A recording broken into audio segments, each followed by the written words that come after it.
In today's video, I'm going to teach you how to create a bulleted list in an email using Gmail. This is a useful skill when you're looking to organize information clearly and simply in your emails, whether it's a list of tasks, points to discuss during a meeting, or anything else that would benefit from a clean, easy to read format.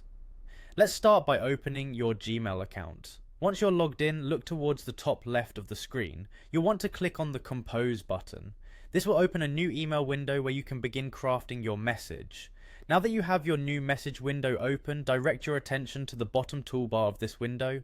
Here you will find a row of icons, each corresponding to different formatting options. You might see some icons you recognize like bold, italics, and underline.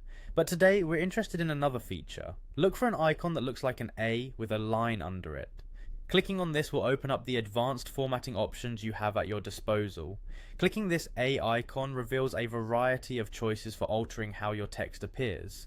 Among these icons, you'll notice one that looks like a series of stacked lines with small dots on the left. This is the bulleted list icon. Click on it to begin creating the structure for your listed items. Each new line you start after pressing this icon will automatically become part of this bulleted list.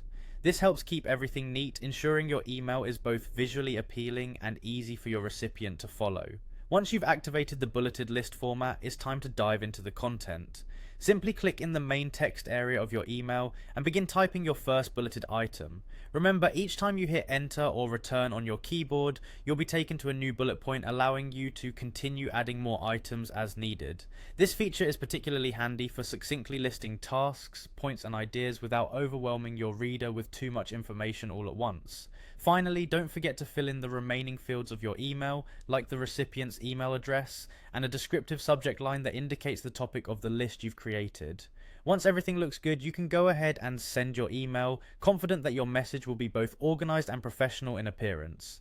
And there you have it, you've successfully created a bulleted list in a Gmail email. This small but valuable feature is a great way to make sure your emails get your point across clearly and cleanly, helping you communicate more effectively in both personal and professional settings. Thanks for watching and happy emailing.